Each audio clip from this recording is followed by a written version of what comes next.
Welcome to another episode of the Gay Barchive Show, where we explore gay history one bar at a time.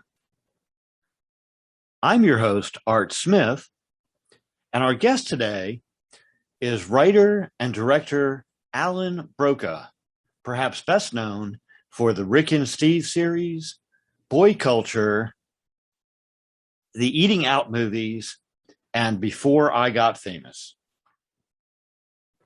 Well, welcome to the show, Allan. Thank you, Art. It's a pleasure to be here. Thank you for having me. Oh, and it's a great pleasure to have you here. As you know, my project is all about documenting stories and histories of the gay bars that have come and gone over the years. And for quite a few years, you have made an impact in recording gay history as well through your movies in different aspects, and it kind of encapsulating gay life. So I'm really excited to have you kind of tell us a little bit about your background. Now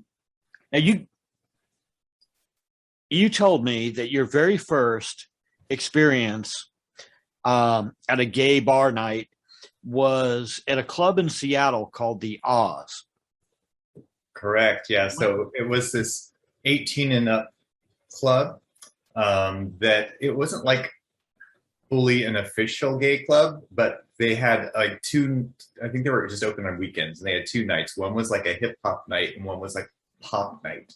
And the pop night was like half gay. There was like a half of the dance floor was where the gay kids hung out, and the other half was not gay kids. So that was kind of the first time I saw like a gay scene of any type. And this was back in the 80s and 90s in Seattle. Now, so this was kind of an alternative environment. Based on what I know about a lot of the clubs like that, they probably didn't serve alcohol, right? It was more of an after hours type where they served juice or soda or whatever. And is that right? Yeah. Honestly, I don't even know what they served. I don't think they had alcohol. Like, I don't think I even ever ordered a water there. Like there was a cover, and then we would just go in and dance. But yeah, I don't think there were many people, if any, who were over 21. I didn't go after I turned 21 because then you felt like a dinosaur there. It was like totally for like high schoolers and early college. And was it actually like a proper club, or was it more like a warehouse space with a dance floor and music? It was a proper club. It was, I don't know what they did the rest of the week, but it was called the Oz. It had a different name before it was called the Oz, but it had the same nights. I don't remember what that name was, but I remember that at the time, people who knew it by that name were considered old, even though it was only like a year or two before. But it just was a different era, I guess, from when it became the Oz. And then you mentioned, I guess, a couple years later, you experienced another gay nightclub in Seattle called Neighbors, which apparently has a very long history. And from what I can tell, it appears to still be in business. Yes, it is. So, I mean, as far as I know, Neighbors is still there. It was there last time I went up, but it was my first official fully gay club that I went to. I went there at the age of 19 with a fake ID to get in. And then I went there quite a bit until they took my fake ID away. and then I had to wait till I was 21. So I went there quite a bit at 19, and then at 20, I lost my ID and couldn't go back until I was 21.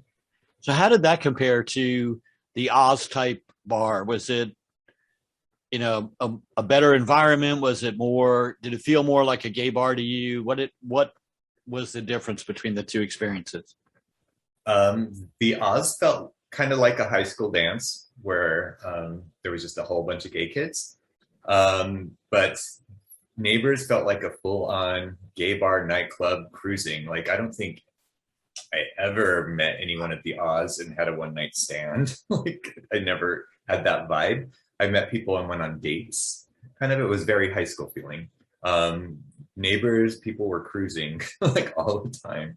So that it was different in that aspect. And then, the age range, neighbors was 21 to no upper limit. So there was like generations of people there. The Oz was it was rare that there was anyone over 21 at that club.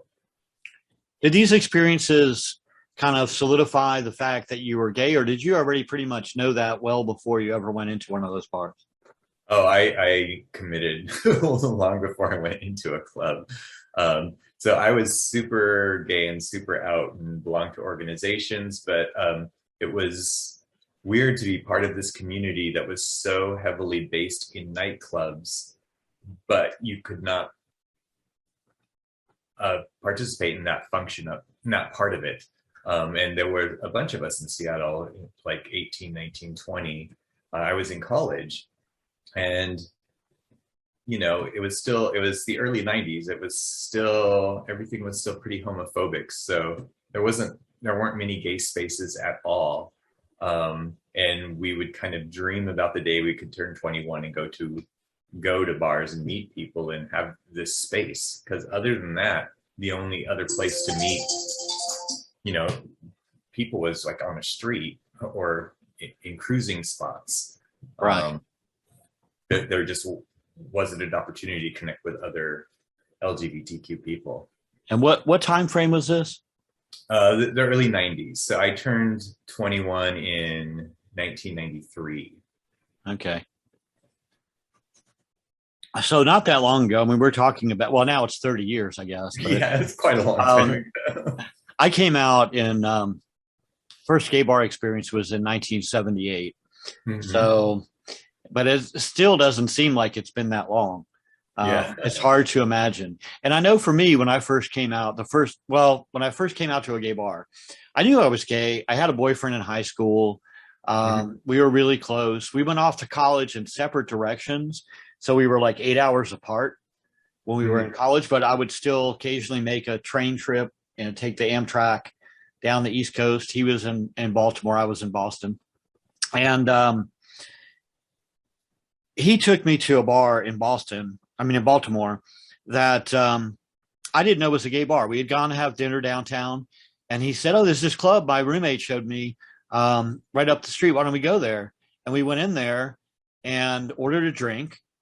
And I was standing there sipping on my drink, looking over the dance floor. And after about 5 or 10 minutes, I realized everybody on the dance floor was male. And I was like, oh, wow, this is kind of cool. And from then on, I was kind of submerged in the gay bar scene. And it was quite an experience, because I know what you mean. At that time, whether it was the late 70s or the early 90s, that whole bracket of time, that was the only part of gay socializing, really, was the club scene. There weren't really gay sports leagues everywhere like there are now. There weren't youth centers, gay youth centers in the cities and stuff. So pretty much everybody, whether it was going to be a friend or a business acquaintance or a boyfriend or a trick or whatever it was going to be, it all seemed to come out of the bar scene at that time. Now, how did that, at that time, you knew you were gay, you were experiencing that there was really a bigger gay scene out there than you might have known about at 15. But did you have any clue that the next 25 years of your life were going to be submersed in a gay culture? That your whole professional life was basically going to be encompassed in the gay world? I might have had an inkling, because at the time I also really wanted to be a filmmaker. And one of the things I wanted to do was to tell our stories. So once I came out, I immediately felt like I belonged somewhere, even if I wasn't necessarily popular. I just felt like I found people that I belonged to. I moved around a lot. I went to 18 different schools by the time I graduated. So I never really laid down roots. My family kind of broke up at a really young age. So I never had a sense of belonging or community. And then I'm mixed race. So I just kind of never felt connected to, like, culturally anywhere either. So when I came out, finding this kind of burgeoning gay community of people who are struggling to fight for rights, and for acceptance, and to for the right to create their own families and to establish a culture. I felt like I fit right in. I got that, and I wanted to be part of it. So it doesn't surprise me at all. I think it's, it became part of the dream pretty quickly to want to help, to want to join this movement and to help move it forward in my own way. So what was your first film project that you were really kind of proud of and thought that you were starting to kind of get that underway and getting that career in the filmmaking world established, where you knew that would be the path for the future? Mm-hmm. So when I was in college, still not 21 yet, but most of my college I was under 21. I started making film projects there. I was involved in a public access show that I was a co-creator of and then the director of, and it was a political roundtable show with LGBTQ panelists who just discussed politics. It was called E Queeribus Unum. We had a gay Republican on it. We had a libertarian, and then we had a kind of a Democrat, and then a far right or far left total socialist type. And the four of them would just discuss different topics in a very friendly and kind of fun way. And then we would intermix skits, like sketches within that. So and those ran the gamut. They were just kind of whatever we wanted to do. So maybe we would have someone in drag go into a mall, like a Pottery Barn, to try to buy a urn for her dead boyfriend or something like that. And then we'd go and film until we got kicked out. So that was my first truly queer political filmmaking experience. What was this live public access show with kind of pre-taped interstitial segments. Now you have one project that you're very much connected to, that a lot of people will identify your name and your work from Rick and Steve, mm-hmm. which is kind of an amazing project. I'm guessing it was kind of born out of that whole Adult Swim concept and the maturization of cartoons and animated programming in the U.S. Because before that time frame, we really didn't have that. Cartoons were for kids, and then adults watch soap operas or something. I was really into. Well, The Simpsons was a huge influence on that. I made the first episode of Rick and Steve in film school in 1999, and I made it all out of Legos. The assignment was to make a short about relationships, and I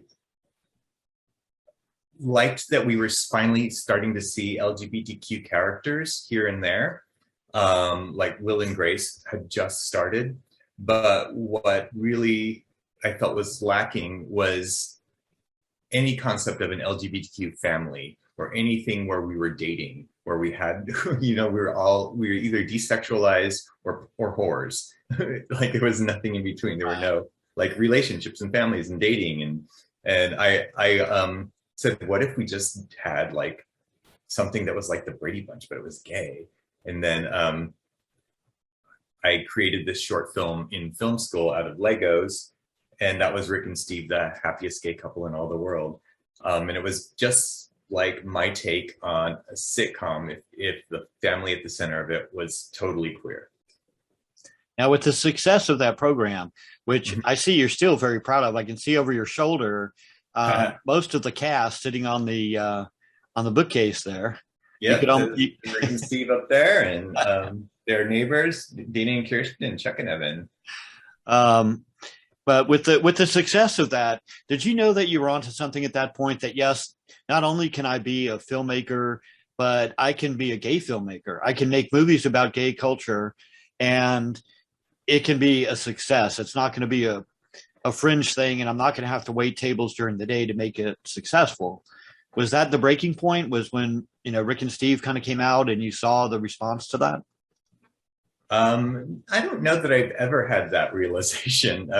It's still tough to make LGBTQ projects. It's still tough to get paid for them.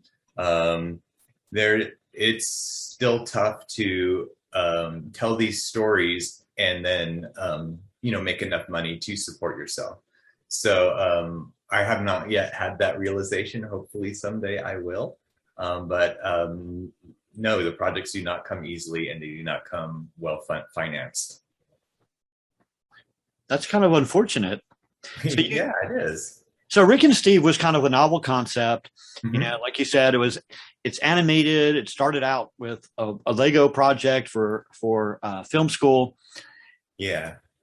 And then almost diametrically opposed to that, you made a great movie. I loved this movie the first time I saw it. I actually own the DVD and I've watched it many times.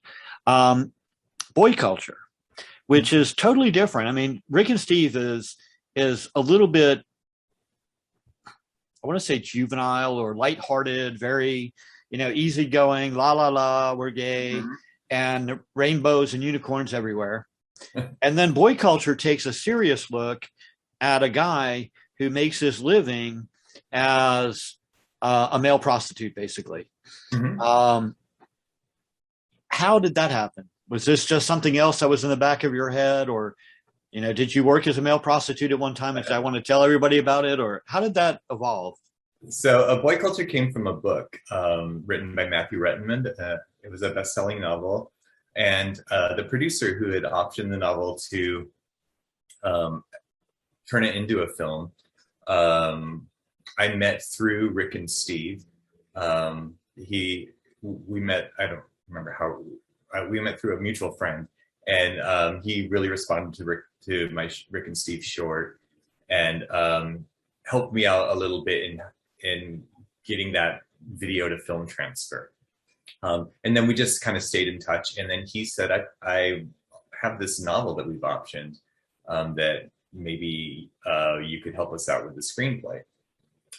There were 2 producers attached. So he introduced me to the other producer who had kind of taken a stab at the screenplay. And then I took a look at it and I really loved the book. I thought it was just hilarious and funny and poignant. And there were just such interesting and astute observations about our community that kind of went beyond the idea of just someone having sex for money. Right. So I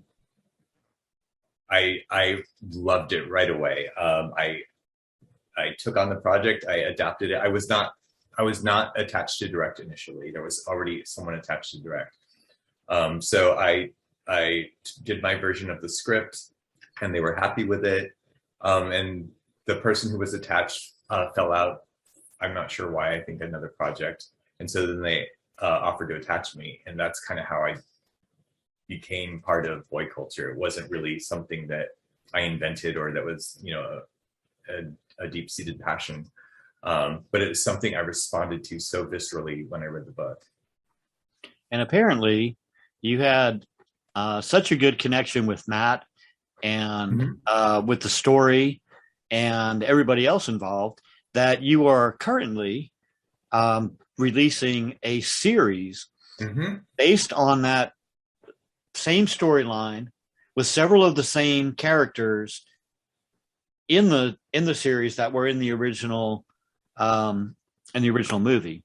And that's going through the film festival circuit right now, as I understand. Yeah.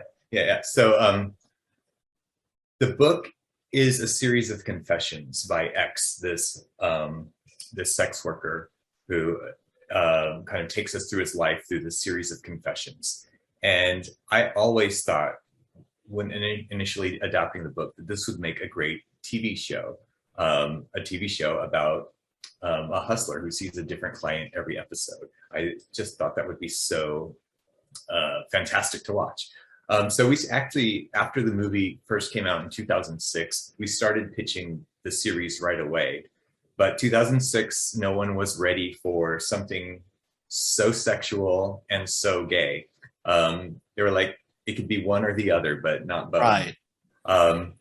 So we didn't get too far with that pitch.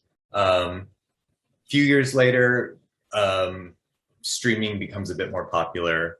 They're looking for more content. So 2013, it's not really big yet, but we decided let's just start making some episodes on our own and see what we can do. So we wrote, Matthew and I wrote together this series. We co-created it. And we decided to pick up with our main characters 10 years later, so we could see, play with themes of age and aging and sex work and our community. And little did we know that it'd still be a long road before we even shot it. So it took a while to, we took the script around, tried to raise some money. It was difficult. So we ended up doing a Kickstarter in 2017 to raise a significant portion of the money, but we still had to do some more fundraising. We filmed it in 2018 and still had to do more fundraising for the finishing funds. So that took a while. Then COVID came around and kind of delayed it a little bit more. But now in 2021, finally, we are screening this project that was written 7 years after the film, takes place 10 years after the film, but in reality, it's 15 years after the film. Yeah, I haven't seen it yet. I know it's streaming. Sometimes when some of the film festivals are showing it, they're also making it available online. I just have to make time to be somewhere where I can watch it at that point. But I'm really looking forward to it. And I see now in the new story, in the series, you've brought in a new character that is portrayed by Jason Caceres, and who is kind of a younger, sexy new ex who's teaching the old ex how to adapt to the changes in gay culture in this time frame that's passed since then. How did you stumble across Jason? How did he get into that?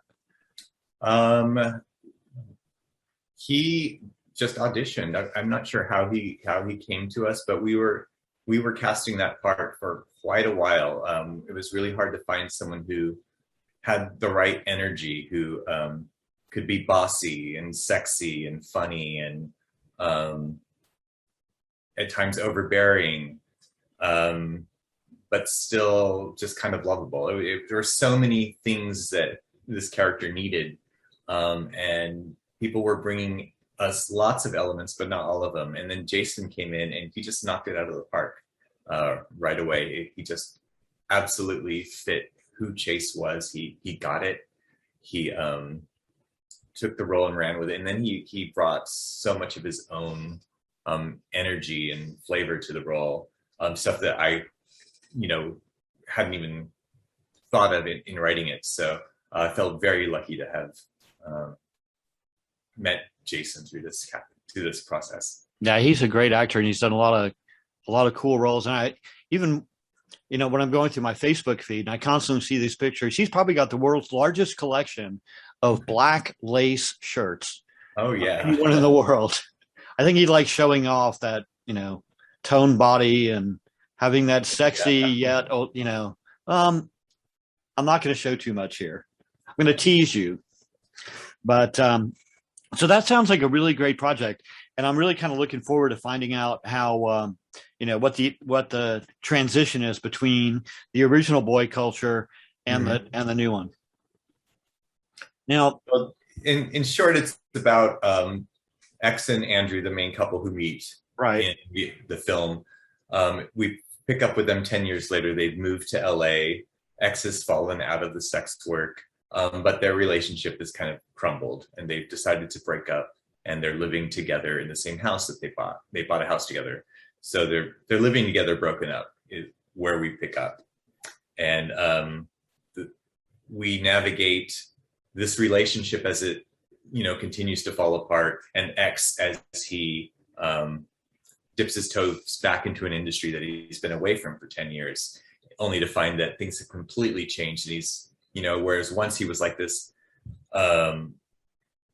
escort who didn't have to do any advertising, who could charge a lot of money, to somebody who is just kind of one in a million, and has to try to stand out to be able to charge anything. A lot of things in the gay world have changed in the last 10 or 20 years. And Yeah. so I'm looking forward to seeing how you've represented that. So when we were talking previously about some of the different gay bars from the past that have had an impact on you and the path that your life has taken, you mentioned another one in Seattle, which was the Timberline. And I assume the Timberline came after your initial experience with Neighbors. It was maybe a little bit later into the 90s. It was after I turned 21 so I could start going. So the Timberline was a country western gay club in Seattle, but on Sundays they had a disco tea, and I would go there, and it was just a very different vibe, a very different feel, and it felt like seeing kind of another aspect of our community where we just would come together just to dance and, I don't know, have a beer bust and let your hair down, maybe do some line dancing just before or after, because they would kind of intersperse a few line dance songs with the disco. So I really enjoyed that, so much so that we ended up shooting Boy Culture. There's a bar called Boy Culture in the film Boy Culture, but it's actually the Timberline with the sign Boy Culture hanging over the door. Oh, okay. Very cool. I did not know that. So yeah, that's why I listed that as having an impact on me and my life's past. I just really enjoyed going there. So they kind of had and shooting there as well. So they kind of had this disco line dancing option on Sundays. Right. Yeah, it was like their Sunday. It was called the tea dance on Sundays. So you had to wear like what, rhinestone cowboy boots or something? No, it was whatever you wanted. It wasn't really. So they were a country western bar, except for that afternoon. They would still do a couple of numbers so that the regulars could, do some line dancing, and then those of us who just visited on the Sundays could kind of get a taste of the culture of the rest of the bar and participate a little, and maybe be drawn to coming on another night. I think it was a brilliant idea. Was it like so many of the bars back then? The decor and the vibe of the bar almost had their own individual flavor. I mean, if somebody had blindfolded you and put you in the middle of a club and then let you look at it, you'd almost know, even without customers being there, what their focus was. Was this one of those country western clubs that tried to put like a split rail fence around and hang some western stuff on the wall, or was it just that it happened to be focused more on Levi leather jeans kind of guys that came in during the week? I think a little bit of both.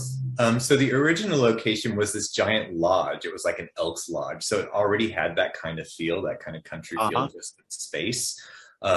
The second location, it closed down and then moved to a second location later in the late 90s, early 2000s. That location didn't have as much of that vibe. It felt more like a standard club that just kind of had different, it felt a lot more standard. It didn't have that kind of Elks Lodge feel. And that's where we ended up shooting the movie, in that second location that they moved to. Oh, very cool. I'll have to watch the movie again and look for it. Yeah, you wouldn't. There's nothing country at all in the. It plays a different bar. So the type of bar that Boy Culture is really more like a Neighbors, where it's just kind of the standard city gay bar, like the one that you go to when you first go to a city. Right. Every city seems to have one. Like this is like here it was Rage, I think, in West Hollywood, but now it's the Abbey. I think is kind of, it's just the place you go if you're going to go to one place. You go visit this place because that's going to be the most crowded. Now, so far, all the bars that we've talked about have been in Seattle, which obviously was where you spent your teen years, late teens, early 20s. Right. And then you mentioned a bar from Frankfurt, Germany called the Blue Angel. How did you end up in Frankfurt? So I went back to Frankfurt in my summers in college. I went back. I had some exchange student friends from high school that I went to visit. Um, and there was this little dive bar called the Blue Angel that was just so fun. I would go twice, like both nights of the week there, and just dance. I liked the music. It was so divey and so intimate. I didn't understand anybody ever, hardly. So it was just a fun. I don't know. I just have really, really fun memories of that. And then, it closed down. And after I stopped going, it closed down. I found out, I looked it up a few years ago just to see what became of it. And it's no longer there. And you mentioned it wasn't much, much to talk about. It wasn't a big, grand, fabulous bar or anything. But I did find something about it online that somebody had a vintage T-shirt or something from there, and they labeled themselves as a bar discotheque. Mm-hmm. Yeah, I mean, it was a disco. There was a dance floor. It just wasn't very big. Right. Maybe 20 people could fit on the dance floor. It wasn't a tiny little. It wasn't a tiny little. Right. It wasn't 3 bar stools and a counter. Yeah, it was medium size. And it was so dark. It's probably the darkest club I've ever been to. Like it's so hard to see there. And then there were mirrors on a lot of walls to kind of make the space feel bigger.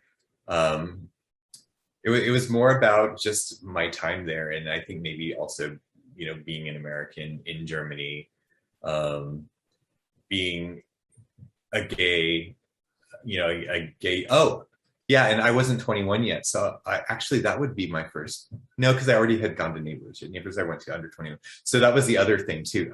I couldn't go out in my first years of college here in Seattle. So if I went to Germany, I could go out dancing. There was no 21 limit.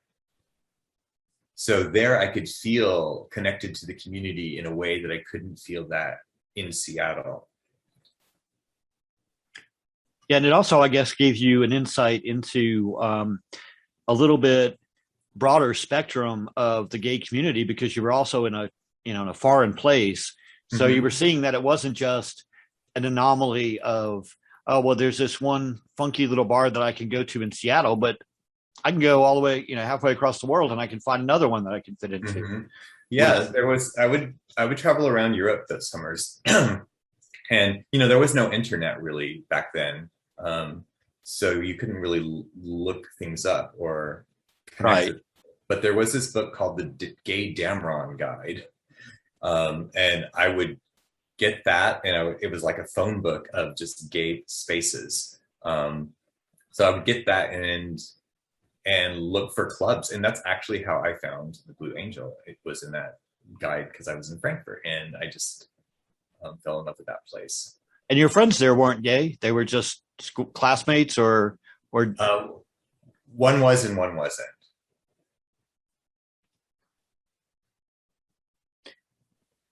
So in addition to that, you've mentioned another bar that played a role in your in the formulation of your character and your life's path in LA, which was called The Factory.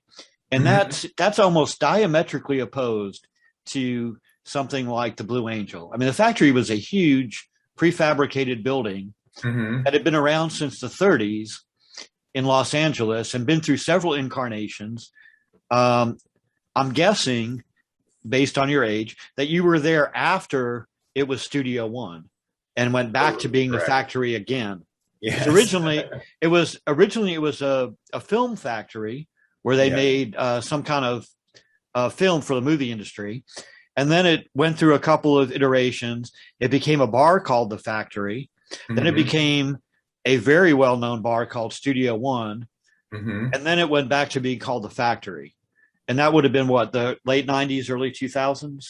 Yeah, it was the late 90s, 99 and 2000 was my first time there. Yeah, it was exactly that. It was kind of like my earlier story with the Oz and its previous name. I only knew it as the Factory, but people there would be like, "Oh, this used to be Studio One," and I was like, "Oh, that's before my era. I don't know what you're talking about." Kind of have a similar feel. But yeah, it was gigantic. It was, I mean, Neighbors is pretty large, so I'd seen some, something of size, but what I hadn't seen was LA Boys, and just how there are so many beautiful people here. It's like an insanely odd concentration of like physically beautiful people. I think largely because the film industry, attracts like every good-looking person from every town to come and try to right. So I mean, while it's really enjoyable to look at, it also can kind of mess up with your own self-image, own self-image. So it's kind of this double-edged sword, and that was a whole new adventure for me, seeing that so intensely in the Factory. But at the end of the day, what I really enjoyed was I just loved dancing to good pop music, and that's what they had. That's what they specialized in, pop music, and a pretty healthy sized dance floor. And you'll be happy to know, if you don't already know this, that the Factory building was actually recently disassembled. It was a prefabricated building, which was, basically shipped on, I guess, truck beds and assembled on site. And after all these years, they decided it was of some historical significance. So they deconstructed it, took all the rivets out and unbolted it and packed it up, numbered it and packed it up. And it's supposedly going to be preserved as a historic landmark and reconstructed somewhere in the general vicinity of where it was. There's apparently some complex there, industrial complex, where they're going to reassemble the building. So the building will still be in existence, even though not at that street address. Where is it? Will it still be in West Hollywood, or will it be like out in the valley? I understood it wasn't going to be far from where it is, where it was. So I guess we'll find out as they actually. Yeah, there isn't a whole lot of empty space in West Hollywood for them to put it up. Who knows? Interesting. So it may live on. It may. So was boy culture in any way a part of the concept of doing such an outrageously gay series of movies called Eating Out? Did the exposure to all those beautiful guys with their shirts off, dancing around, and gay people everywhere, did that somehow impact your concept of creating the Eating Out movie? Well, not really. So Eating Out came before Boy Culture.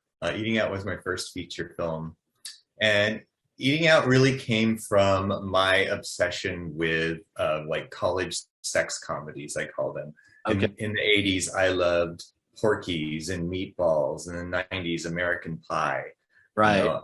Revenge of the Nerds. I like these movies where it was all about people who just desperately wanted to get laid. And like that was the plot, is how does this person get laid? But there was never any representation of us. Like there were never LGBTQ people. And if they were definitely not getting laid. They were either getting beat up or made fun of. Right. That would be it. So I always wanted an American Pie for us. And that's where Eating Out came from. I wrote it in film school here as a joke, actually. I didn't think I was ever going to make it because it was too raunchy, I thought. But I thought it would be really fun. So I was in screenwriting class at film school, and we would have to write pages every week and bring them in and read them in class. And I thought it would be fun to do something really, really queer and really raunchy with full-on sex. And I don't know if you've seen the first Eating Out movie, but there's this I have. 17-minute phone sex scene. Yes. And that was written just to read in class. That's where the whole thing came from. And the class dug it, you know. So I kept writing. I wrote the full screenplay there. And then afterwards, I didn't think I'd ever make it. You know, I had all these other things that I felt were more important, like dramas, or I don't know, things that were emotional and life-changing for me. And then I thought my comedy bit was going to be the Rick and Steve show that I kind of made in school as well. But you know, I couldn't get any of my other more serious films off the ground. And then I met this producer, Michael Scholl, who loved Rick and Steve and kind of specialized in distributing LGBTQ films to video stores. He was a distributor who wanted to produce something original. And he said that he had $43,000 to invest. And if he made a film that didn't go over that budget, he could distribute it to enough stores, as long as it wasn't really bad and had 2 full frontal nudity shots in it. He would be able to get enough distribution that we would make $60,000 back from the initial investment. So he's like, do you have any script that can be shot for that budget? And I said, well, I have this one that was kind of a joke, and there could definitely be full frontal nudity in it. So I gave him Eating Out, and he loved it, and we went off and shot it.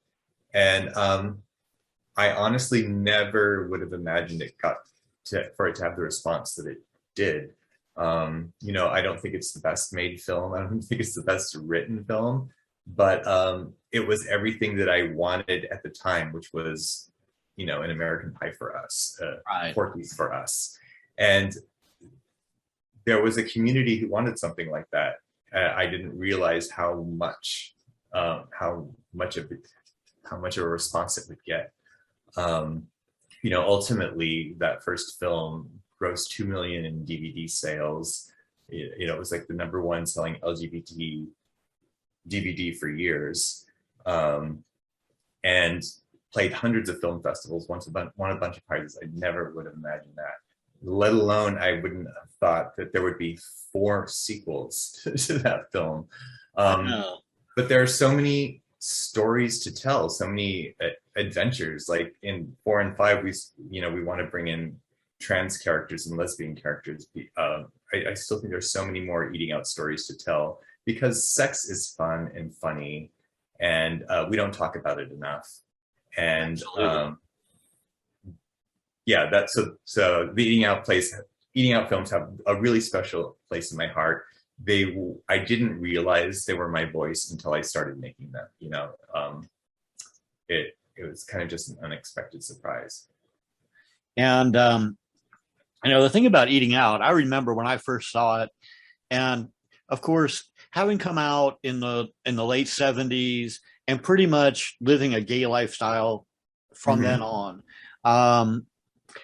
I was aware of what was out there as far as movies and entertainment. And I remember when when La Cage aux Folles first came out, and how enthusiastic people were about it, how exciting it was to have, you know, a movie that was fun and entertaining and colorful and had an interesting blend of characters, but that was all about gay, you know, in some way or other. And I remember thinking the same thing when the first Eating Out came out. It wasn't just, you know, a handful of cute college guys in a bar trying to pick each other up. There were, you know, straight girls who were turned on by gay sex. There was a gay guy who a straight guy who wanted to pretend he was gay so he could get a girl. There was like all kinds of different aspects and dimensions to the movie that it was really kind of, you know, very heartwarming to be able to see that in a film back then, and know that that we were starting to be represented a little bit more in something other than a casual character on Dynasty. Oh, well, one character's gay. Okay. Right. It was really kind of the start of seeing fully evolved projects that were the focal point was gay somehow, you know? And so although I cannot say that at that time I thought there would be 4 more of them. I'm not really surprised. Uh-huh. And it's certainly something that, you should be proud of, because obviously you're one of the people that kind of broke that barrier and said, hey, we're going to do this, and we made it successful, and now paved the way for so many more that have come out since then. I mean, there are so many TV shows and movies and whatever that have included gay culture as a very significant component of them. And you should be very proud of that accomplishment. I mean, that's a big deal. Thanks. Thank you. I really appreciate that. There were a lot more people before me who had it a lot harder. So there are so many more other people on it, including John Waters, who's such a huge influence. Yes. His work for me, like, just completely opened up the idea of what a film could be. So I wanted to be a filmmaker early on, before I really even knew what I wanted to make films about. And it was John Waters who, seeing Desperate Living and Pink Flamingos back to back, that what made me realize that films could be about anything, like literally anything, even me. Before that, I thought I was going to be telling other people's stories, that, you go to Hollywood and you try to make a romance or a comedy and tell other people's stories. It was John Waters who was out there being himself, like when nobody wanted to see anything like that. And that, like, yeah, he inspired me to make these films about whatever I want, and to make them about myself. And because of that, Mink Stole is in 4 of these Eating Out films because of my gratitude toward John Waters. And you've had some other iconic gay characters in there. I think Leslie Jordan was in at least one of them. Yeah, he's in the 3rd one. Yeah. What a great character he plays too. I mean, I almost hesitate to say it's a character, because I've met Leslie. I've spent time with him. I've had dinner with him, and that's pretty much Leslie. I mean, he's 24/7. He's on, like, generous and funny and loving, and loves this community. He does. Yeah. So you've done all these projects that were focused on the gay culture in some way or another, from different perspectives. And then I think is your most recent project Before I Got Famous. Mm-hmm. And that has nothing. I guess that's most recent, but Boy Culture would be. Well, yeah, the Boy Culture series, but Before I Got Famous has nothing gay in it, does it? No, it's gay. The lead character is gay. It is about a gay kid in China who. That's right. He's growing up. Everyone tells him he is gorgeous and should become an actor. Right. So he comes to LA to become an actor, and he's hot. He's like a literally hot guy, only to find out that people have really narrow standards of beauty here and think of him as just some ugly Asian guy. He's only offered like terrible typecasted roles. And then also he starts to come to terms with his gay self here. He's not out to his parents. Over the course of this series, he meets a bartender who's also an immigrant, and they form a friendship that eventually becomes a really romantic connection. Yeah, and I don't know why I was thinking it wasn't gay, because I watched it and I knew that that's why he came over here, and I know the bartender's Latino, I think, right? Mm-hmm. Yeah. And so I knew that. I don't know why I was thinking it wasn't. I guess just because my brain's on vacation or something. So now you yourself have some Asian heritage as well, correct? Yeah, Filipino. So was that an influence in doing the Before I Got Famous series? Did you want to have an Asian character? Because in, most of the other movies, there's really not a predominantly really important character in the show that's Asian. In Boy Culture Eating Out. Yeah, Rick is Filipino. Yeah, I always want to include Asians characters as much as possible. I the first Eating Out movie, we cast the casting description was just like open ethnicity, and there just weren't many people at the time, people of color, auditioning for LGBTQ roles. It was very, very few. I don't think there were very few gay people auditioning. It was hard to find, it was just really hard to cast. And I ended up with an all-white cast. And I didn't enjoy the feeling that I felt after that, just being part of not being able to represent my own self on screen. So after that, I said, I want to make sure that my future work has people of color in it.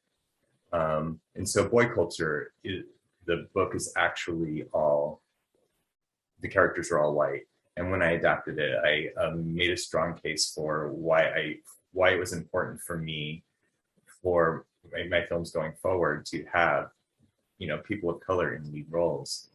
And so that is how Andrew came from a white character to a black character in Boy Culture. And yeah, I've just continued to do that, every opportunity I get. So here I had an opportunity to have a lead who was Asian, and the whole series is built around him and his family. And it was wonderful. I did not direct the series though. I just wrote and co-created it. Yeah, it's really interesting. I really enjoyed watching it. I didn't know what to expect. I had never heard of it before. I started doing some research on some of your work. Most everything else I had seen before: Boy Culture, Rick and Steve, Eating Out. But before I got famous, I wasn't really familiar with it. So I made a point to watch about, I think, 7 or 8 episodes, just to kind of get a feel for it. And apparently somehow in the translation, I forgot that the main character was gay, which is the whole point of the show. So maybe I need to go back and watch it again.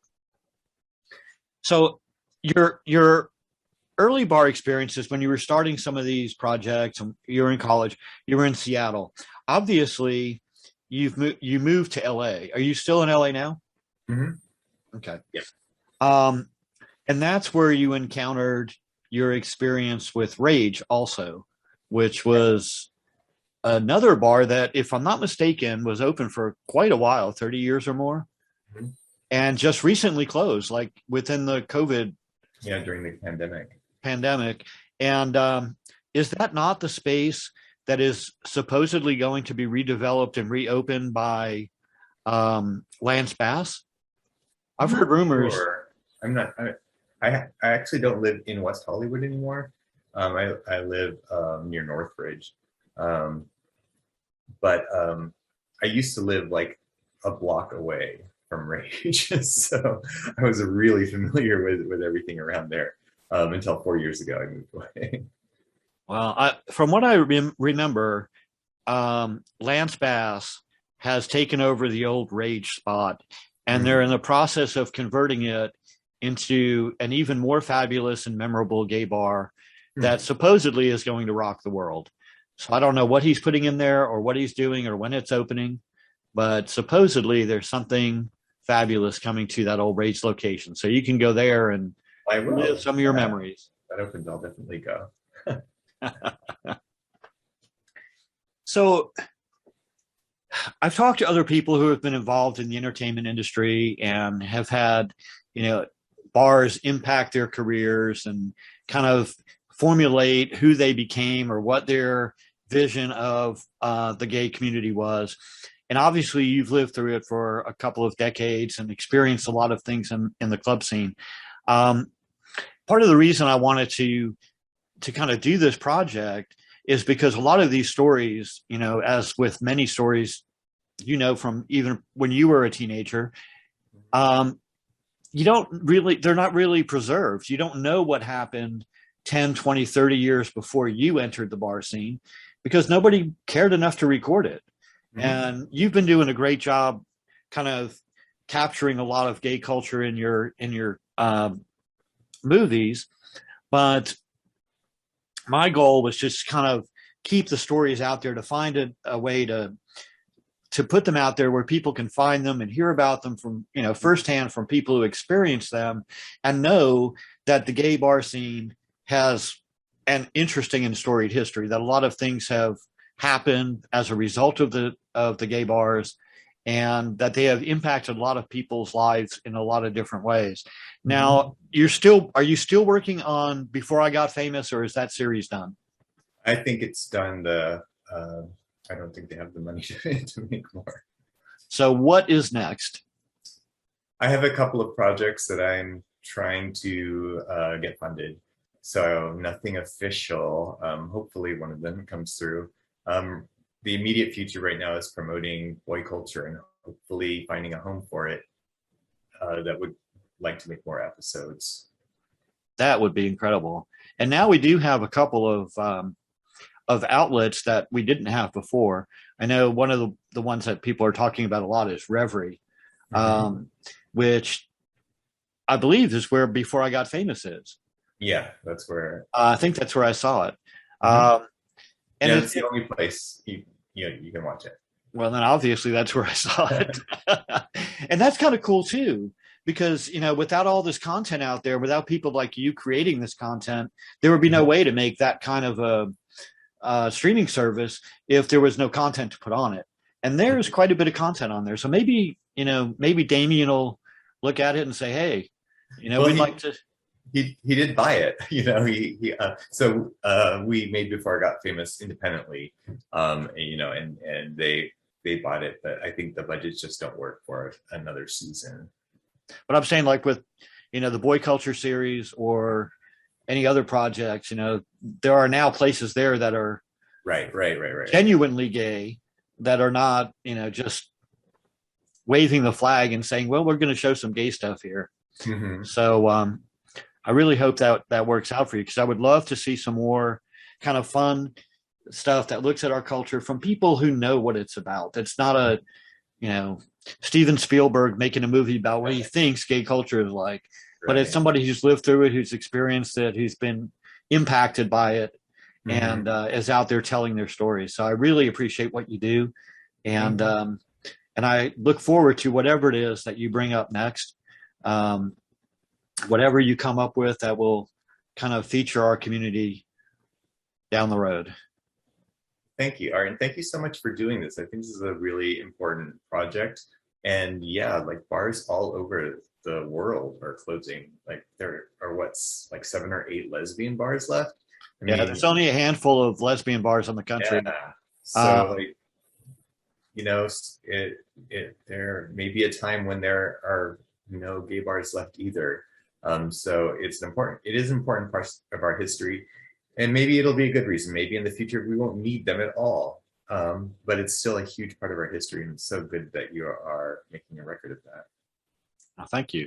And it's with the help of people like you that it can be done. I can't tell all the stories on my own. I haven't been to all these bars, but getting a little bit from a bunch of people makes it all that much more interesting, and it, of course, teaches me and everybody who watches it a little bit more about our history. So thank you. And that concludes another segment of the Gay Barchives podcast. You can find more podcasts at gaybarchives.com/podcast. We also have more information about this podcast and links to the other podcasts we have completed. We hope you enjoy your trip down memory lane.